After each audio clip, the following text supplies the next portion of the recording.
Welcome to the How to Do Your 20s podcast. I'm your host, Travis Marziani. I, like most 20-somethings, spent the first 18 years of my life working my ass off to get into a good college. I got into my dream college and spent the next few years working towards getting a good job, because that's what society said I should do. I did end up getting a good job where I was able to save up some money, but after 2 years in the corporate world, I realized I was completely unsatisfied with my life, and I didn't want to spend the next 40 years in the prison that is 9-to-5 life. So I quit my job so I could start my own online business, travel the world, and live life under my own terms. I'm not special, and I wasn't born rich, but I, like you, happen to be living in the greatest time in human history. There's an insane amount of opportunities out there, and hopefully this show will help you capitalize on some of them. Now, this isn't a fluffy, feel-good, follow your passion type of show. Instead, I try to focus on real, practical information that can help both you and me live a better life right now. So let's get started. In this episode, we're going to be talking about rapid learning Spanish, and Matt joins me, and he's currently located in Santiago, Chile, where he's actually getting paid to be in Chile, and I'll let him talk about that in a second. He actually got a grant to run a business in Chile, so this might be a good idea if you're an entrepreneur that needs some money and is looking to live in South America. So, Matt, tell us a little bit about Santiago, Chile, and the grant. All right, so I'm part of the program of Startup Chile, and what they do is they give $32,500 to people to come to live in Chile for 6 months. You got to put it into your business and participate in the occasional event, and that's about it. There's no equity or anything like that. You just come, you run your startup, but it doesn't have to be like, you're trying to start the next Google. It just has to be something, technology related, something that could be a startup, right? And yeah, there's a great entrepreneurial community here just because of Startup Chile. You're just hanging around with really intelligent people all the time in a city that's probably the safest, most secure feeling city in the whole of South America. So, and how many people, I don't know if you know this number, but how many people apply to Startup Chile versus how many get the... All right. So basically, in terms of Startup Chile, each round there's between 1,700 to say 2,000 applicants. For my round, there was 2,500 applicants, and they accept up to 100 businesses. Wow. Right, and it's nearly always at the 100 mark. But the most recent round was 90. But people shouldn't be discouraged by that number, because a lot of the people who apply don't even really understand what a startup is. Mm-hmm. So people are like, we have restaurants applying for this grant, mm-hmm. right? People who are wanting to start a kayak business, stuff like this. Just people wanting to get their hands on $32,000. So if you have a good application, and if you know anything about startups, you know what they're looking for. So they're looking for teams, they're looking for a bit of history, they're looking for that kind of stuff. If you basically just read the application and look at every single question and think, what are they looking for out of this question? And you answer in that way, then your chances go up to 50-50. Really? Wow. Okay. Yeah. It makes sense. I've seen a lot of, I know, for instance, in college, I went to community college before I went to USC, like the main college. But I remember that, they'd say, a 5-page paper is due, and I'd always get A's on all my papers. And then finally I looked around at the other people turning in their papers, and it'd be like 3 pages. And I'm like, of course you're going to get not going to get an A when you don't even complete the assignment properly. And it sounds like it's kind of similar. It's like, look, if you don't follow the directions, you can't win. But if you do, you got a decent chance of doing pretty good. Yeah, exactly. So there's a 2-step process in how they assess the applications, right? So the first step is they pass through a startups called UNoodle, and that UNoodle startup is processing people very fast, right? And if you think for 2 seconds, the way they're going to do this is look for basic things and tick boxes and put a point score and fill the boxes, right? And what they do, and it turns out this is the exact way it's done, right? So what they do is they allocate point scores to every single application, and the top 200 startups get past the Startup Chile team to be manually evaluated, right? So tick the boxes. Yeah. Oh, great. All right. Let's get into rapid learning Spanish. So let's jump into it. I've actually done a decent amount of trying to learn Spanish, and I'm decent. Like, I can hold a conversation. I'm out of practice, so don't quiz me right now. But I can hold a conversation for a decent amount of time, but I never got fluent. I never got where I wanted to be. So what are your recommendations? How did you rapid learn Spanish?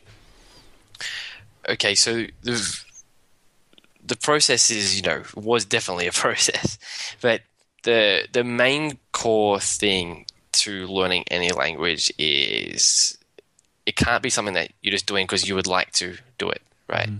There has to be a drive there, right? You have to be like seriously dedicated to it, if that makes sense. Mm-hmm. And there's not just that. It's kind of like in terms of, say, entrepreneurship, right? There's some people that just they can't be dragged away from it, right? They'll fail, they get dragged away. They fail, they get dragged away. And there's other people, they do one thing, they fail, and they're like, they wouldn't even and they start making excuses like, I don't have the time, you know. It's like, you know. So with Spanish, it was kind of a similar thing. Even when it kind of faded out of my life, I just found myself going back to it. So there's one thing though, that you'll never know if you're going to have that natural sort of click with a language unless you actually take those first steps and try. And not only that, but take the first, say, correct steps in learning a language. And I guess that's part of what I wanted to share today. Before we get into that, so what you just said really resonated with me. The problem I ran into over and over again when I was learning Spanish, and we talked before, I spent about a year in South America. When I was learning Spanish, I was also trying to build up my business. And my business is all English. So like I need to speak English, I need to type in English, I need to do everything in English. And then I'd go to try to learn Spanish. And it got to the point where I felt like I needed to focus on one thing. And for me, it was, all right, obviously I need to focus on the business. Did you have a similar experience where, you know, while you're trying to develop your business, you kind of struggled between doing Spanish and your business? Actually, so I learned Spanish before I started doing the business thing. Right, so a big chunk of that happened while I had a stable job. And so because of that job and because of what you said, my mental energies weren't being sucked away so much, I was able to sort of focus on Spanish and give it my attention as a hobby. Gotcha. But that being said, having learned Spanish, I do have tips for people who do have the need to learn Spanish but maybe less time as well. All right, let's get into it. What are some of the most important things when learning a new language? Okay, so the best tip I can give to anyone is to go and find Michelle Thomas, right? The audio course. Have you heard of it? Oh yeah, no, I've listened to Michelle Thomas. I love it. I love Michelle Thomas. So basically, it doesn't fit for everyone, but Michelle Thomas was, and he's passed away sadly, was one of the greatest language learning geniuses of all time. And I should actually say language teaching geniuses of all time. So discoveries that are just being made right now in terms of education, he made 60 years ago on his own and just kept it secret. And then he got to the point where they were paying him $25,000 a week to rapidly train Hollywood stars to learn a language. They'd give him 1 or 2 weeks and boom, he'd make his $50,000 and Hollywood stars would be acting in another language. Yep. And for the listeners that don't know, the Michelle Thomas tapes are basically, you're the third student. So Michelle Thomas is teaching 2 other individuals, one of which is usually pretty bad and one of which is usually pretty good. And I find myself usually somewhere in the middle. And Michelle Thomas will say something like, I don't know if you have an example for Spanish. He'll say like, all right, words in English that end with, what are some good words? Like, words in English that end with these 4 letters. In Spanish, just change those letters into these letters. Like función is function in English is función. There's a lot of other things like that. I'm trying to think of some other words. Yeah, basically so the very first step is he shows you of the Spanish course is he shows you how similar the words can be, and he shows you systems to change words, right? And that's called cognates. So like in interaction, for example, interacción. Right, so that's TION words, and then conversation, which so is conversación, right? And then he shows you there's actually like 25 to 30 different ways to convert words over, and that's the first step. And then he basically goes into the core of the language, which is verbs. So one of his genius things was he realized that most language learning programs, they focus on trying to teach you phrases, but the core is to teach verbs. Right, so the verbs are the building blocks of language. So if you can learn how to use them and go from there, then your language learning is greatly accelerated. So by the time I finished Michelle Thomas's course, I was like, wow! I did all 3 audio courses that he had: the beginners, the advanced, and the vocabulary. Right, and by the end of it, you feel all I need to do is learn the words, and I've got the building blocks of the language, or like the confidence it gives you is crazy, and the advancement you get out of those hours is faster than you'll get studying any other way, any other method, any other school or whatever, just in terms of your ability to communicate complex thoughts. Absolutely. And I think something you're kind of alluding to throughout this is the idea, in my personal opinion, with language learning is to be able to be functional, even if you sound dumb, as quickly as possible. That's what I try to do personally. One of my problems, the reason I'm not fluent, I think, in Spanish is I didn't stick with it long enough. But I got to the point where I could sound like a caveman in a conversation pretty quickly. So it's like, I want water. It's like, okay, that might not be what you'd say in normal conversation. You might say, like, please, would you pass me the water? But if you're sitting at a table with people like, I want water, people know what you want. They might laugh at you. And I think that's one thing Michelle Thomas does very well is it teaches you how to do some basic stuff very quickly. Absolutely. And a couple of other of these genius things was that two-student thing, right? So one of the other, something they've actually very recently discovered in terms of surgical education is that you learn so much more when you see other people making mistakes as well. So you look at that guy making a mistake and you go, oh, I better not do that, right? And they've actually just discovered that if you train surgeons by showing them other people, they're much more likely to learn because there's none of this ego thing. There's no justification as to why the mistakes were made. Right. So what happens is, Michelle Thomas will ask one of the students to say something or ask them a question. You pause it and you put your own answer. Then you unpause it and you, as a third party observer, see how someone else is working through that same problem. Right. So you're actually mentally taking the task from two different angles every single time. And that really accelerates comprehension super rapidly. One thing I'd like to add is, from my experience with Michelle Thomas, is sometimes I'd say something and I don't think I'm making a mistake, and I'd hear the other person saying it exactly the same way I am, and Michelle Thomas or the teacher in the tape will say something like, no, don't say it like that, say it like this, and I'm like, oh, I'm making that same mistake, and I would never know if I was using, for instance, Pimsleur. I wouldn't know because Pimsleur never says, hey, don't do it like this, do it like that. Yeah, and also you don't feel dumb, like, because he's teaching to a live pair of people, he paces it perfectly. Yeah. Right? There's none of this Pimsleur. Like, Pimsleur is valuable, and I do recommend doing it after Michelle Thomas because, once again, it just takes it from a different angle, forces your brain to take it a different way.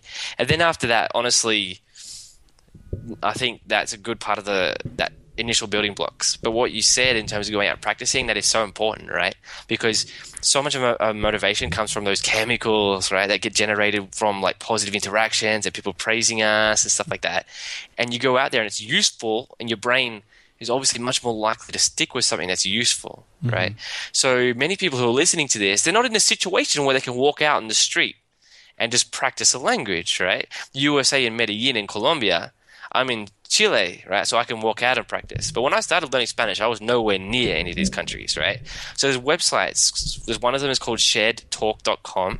And there's other websites as well where you can actually practice online by, doing video talks or even just text chats. You just go through the basics. You explain what you do over and over, and you say where you're from, and you start building up this, functional vocabulary, like functional conversational Spanish, right?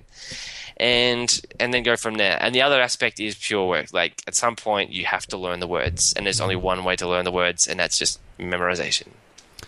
So that actually brings me to a question I have. One thing that I did that I thought was really helpful was I learned, and this is like a Tim Ferriss thing, learn the 1,000 to 2,000 most common words in a language. Did you do that?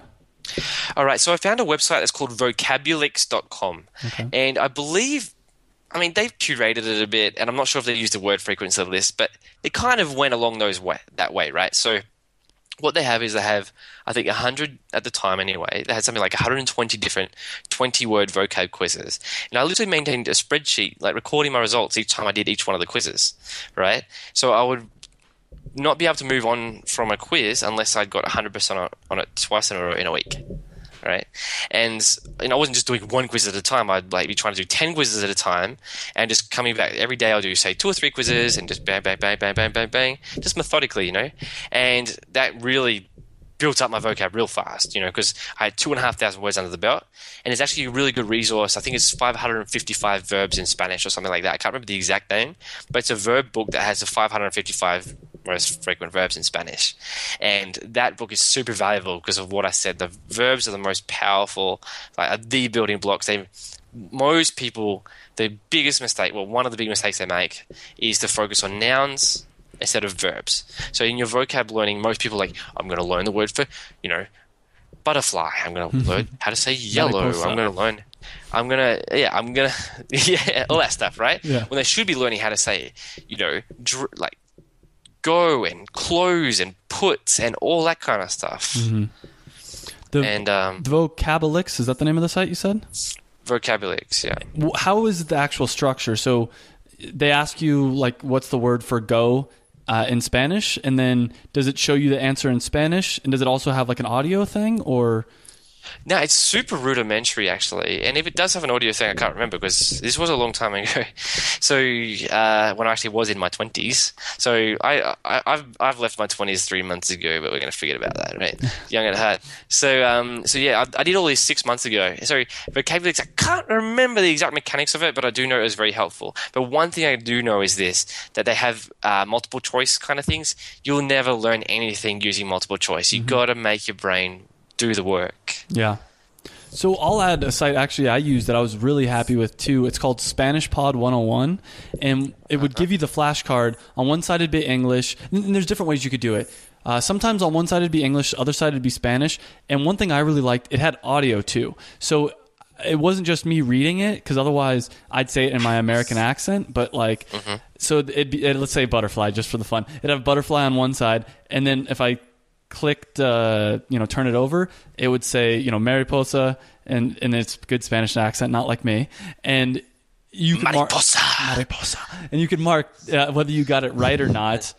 And the thing I really liked about it was it would repeat it if you got it wrong, and it would repeat it less if you got it pretty close, and if you said you got it perfect, it'd like ignore it for a week or two. And cool. I really like that a lot.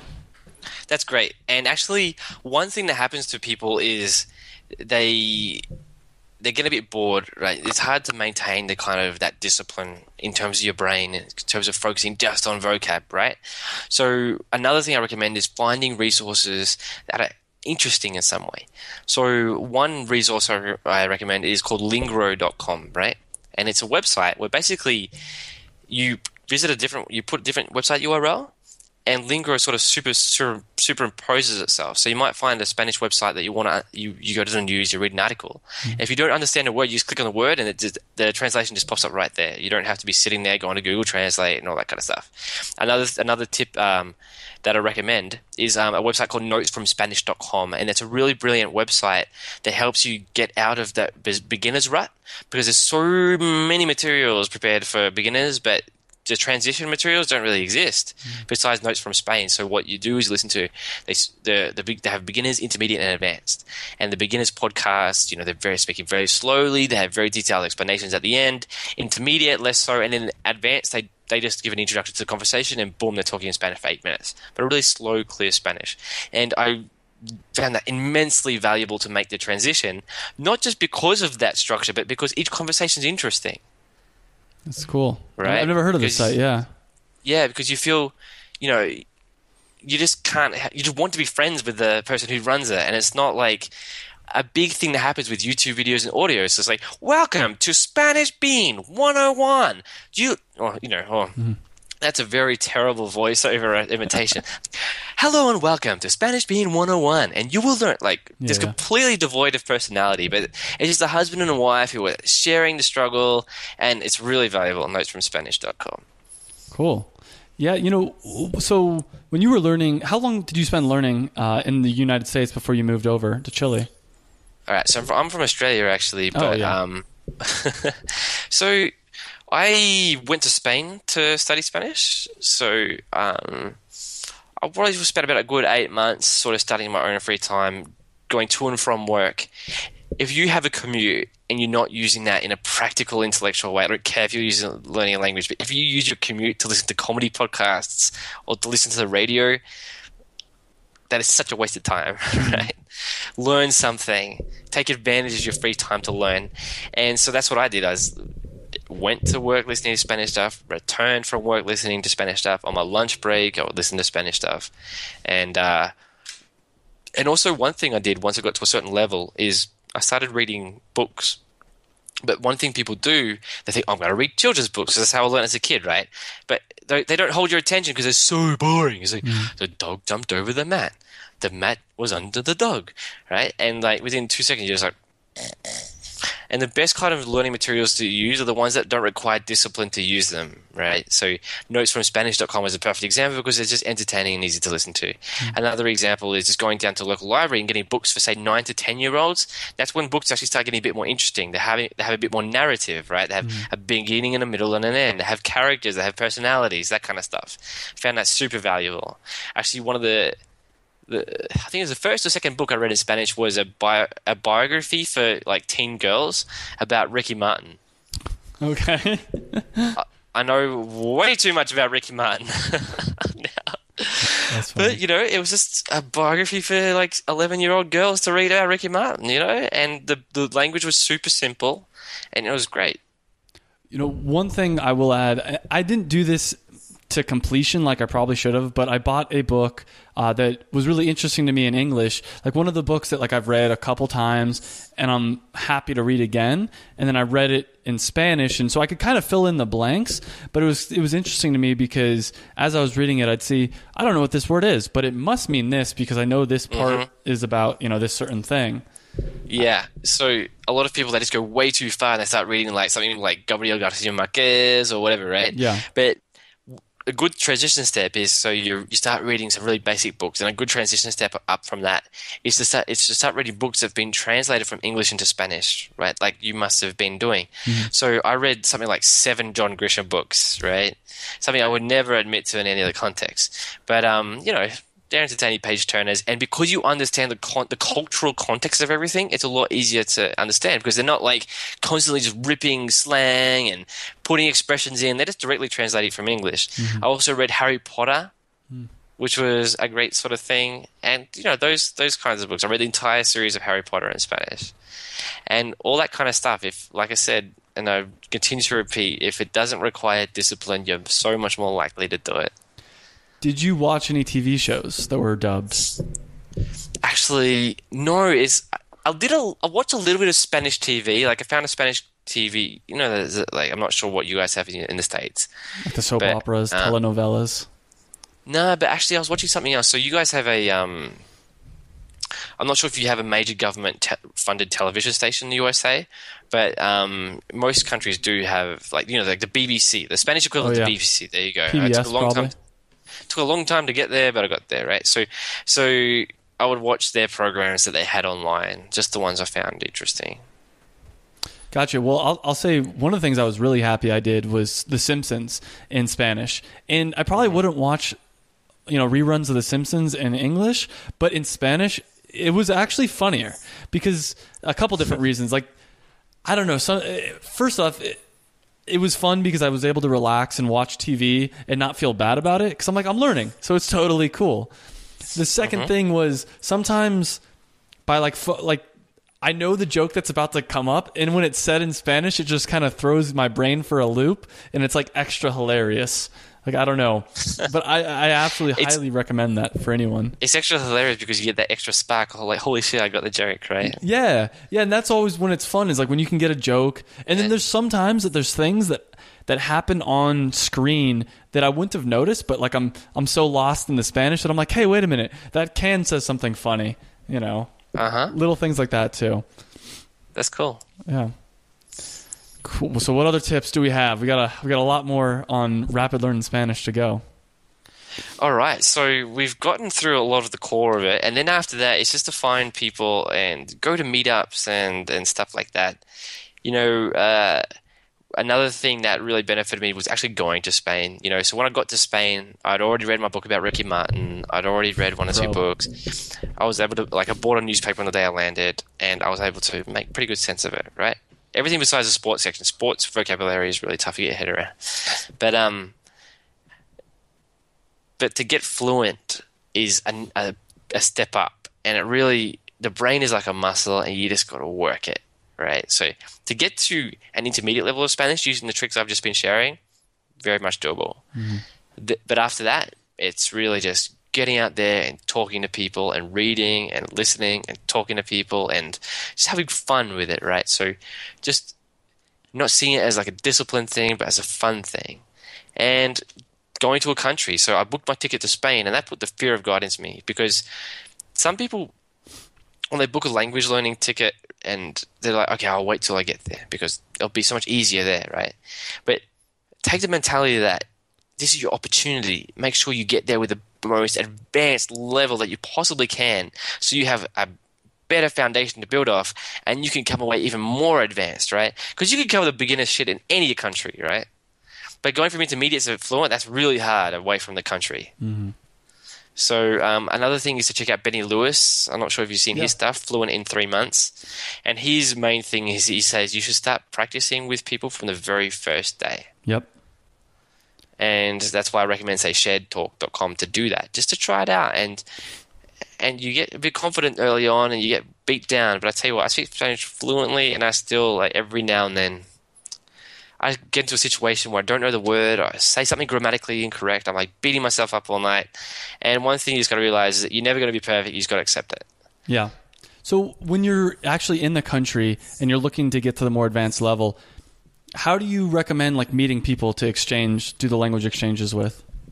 All right, that's a really good question. And my big one was couch surfing. So not staying with people, because everyone who never really participated in couchsurfing thinks that couchsurfing is just staying with people, right? I've never stayed with someone in the couchsurfing network, and I've got a lot of friends from couchsurfing, and because I go to the meetups. So if you go to, say, Barcelona, couchsurfing has a meetup every single day in Barcelona, right?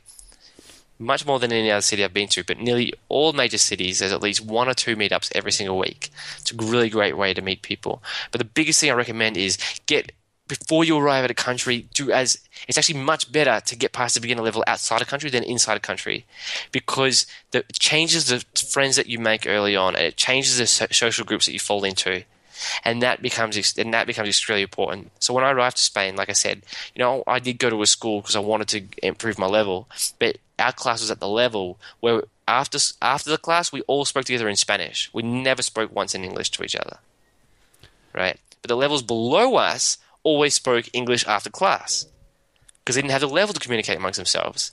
And so they just fell into this English rut. So I definitely would recommend that if you're going to study Spanish in a country, get to at least a B1 level, which is not so hard. It's just, following the tips I just said, get to the B1 level, and that will make a big difference in how much progress you make when you actually arrive. Yeah, I completely agree. Couchsurfing is actually the thing I was going to recommend as well. Sometimes there's Facebook groups too, and meetup.com every once in a while has some groups, but I've had a lot of success through the couchsurfing thing. And then you get to meet cool people along the way as well.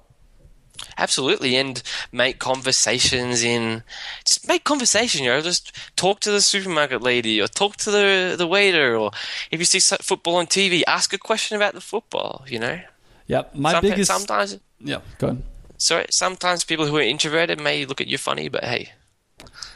My biggest problem too with what you were saying is all my friends, we spoke English to each other just because it was easier. It was just like there was times where I'm like, no, I'm going to try to speak in Spanish. But after a while of everyone speaking around you in English, it's just like, all right, I'm just going to join in. Like, especially because I personally didn't have a real reason to learn Spanish. It was fun, and it was something I was just doing for fun. So it was like at a certain point, it's like, meh, forget it. I'm just going to join everybody else and start speaking in English.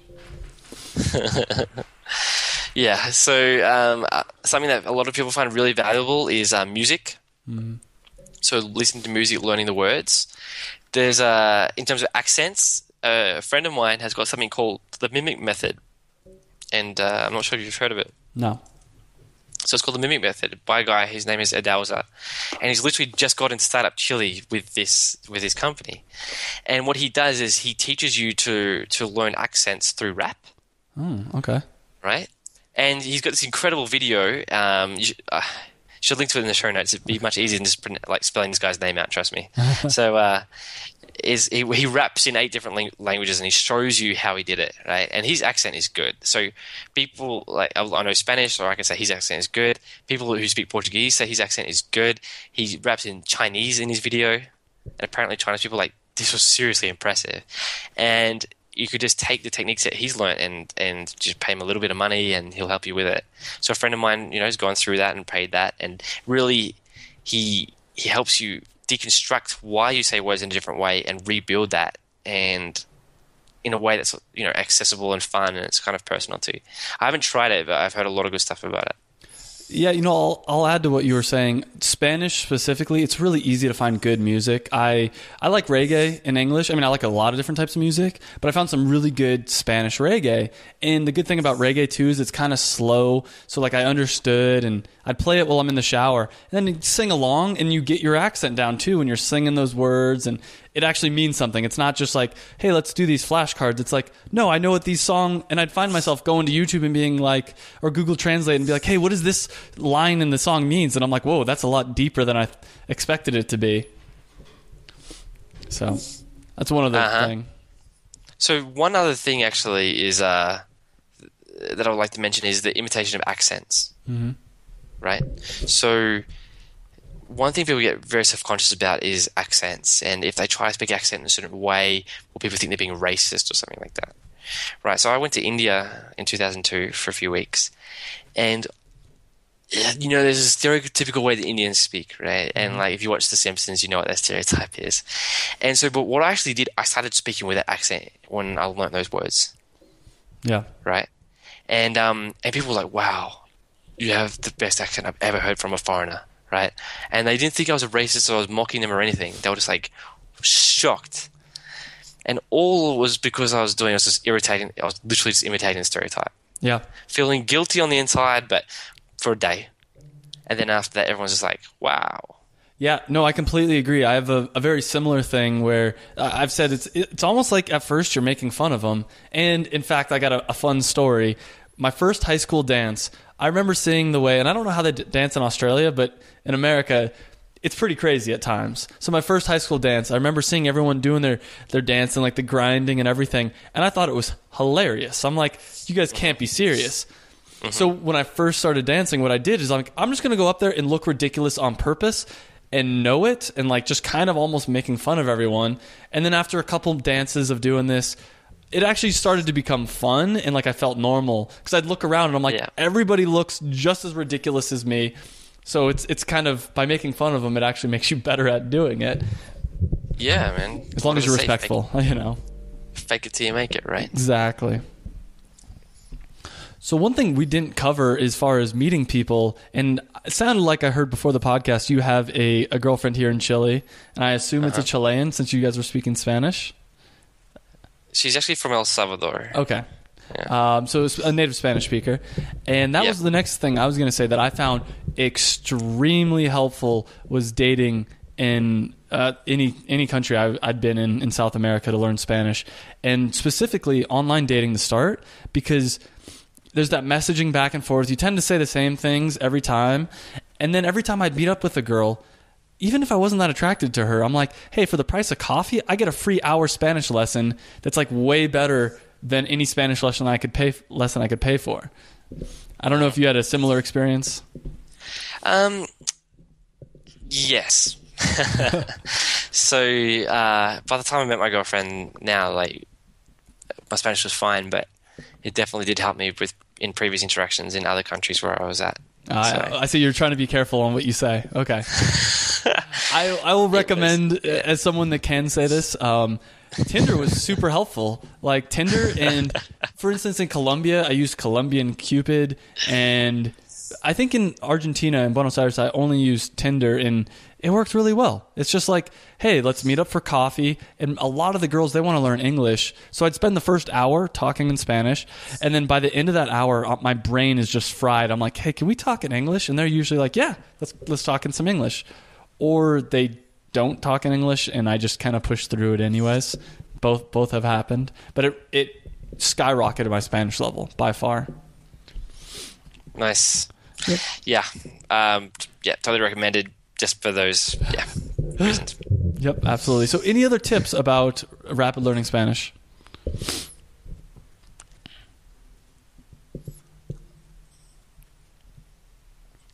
My last tip is this.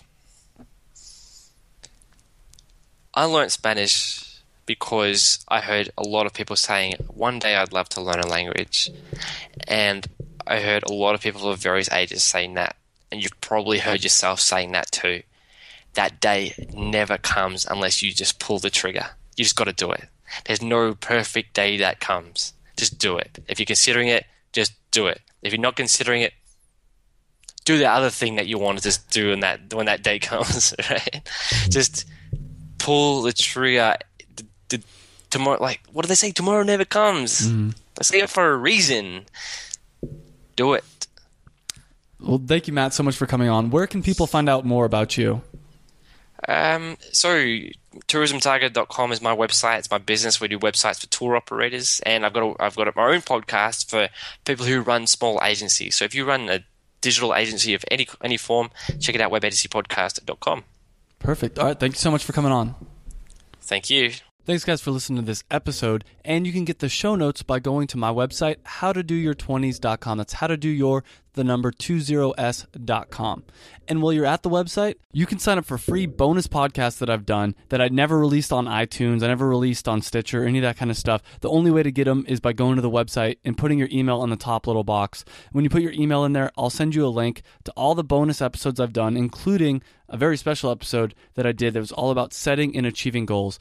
And for this episode, I probably spent about 50 hours just doing research on how to set and achieve goals. And I actually dissected how you can set and achieve better goals. And the stuff that I learned throughout researching this episode has helped me in so many ways. I'm so much more productive now, and it's actually really helped me establish a daily routine that I'm really proud of. So go to howtodoyour20s.com, put your email in that top little box, and I'll send you a link that will not only have that bonus episode, but all future bonus episodes I do, and I'm planning on releasing a new one pretty soon, so I recommend going over there and checking out. But thank you guys so much for listening to this episode, and remember, I have a new episode for you every Monday, so I hope to talk to you guys again next Monday. Have a great week. Hey guys, I hope you enjoyed that video, and if you did, make sure you hit the big red subscribe button down below. You can also check me out on Facebook and on Twitter, and I release a new video every Monday, and by hitting that subscribe button, you'll get those new videos every Monday. And this is really a podcast. It's also a website. You can check out the website. It's howtodoyour20s.com. I'll put a link right over here as well. And what it's all about is trying to improve your life. And we specifically focus on things that people in their 20s are interested in. So make sure you like the video if you liked it. Subscribe. Like us on Facebook and Twitter, whatever. But I hope you enjoyed the video, and I hope to see you again on another video.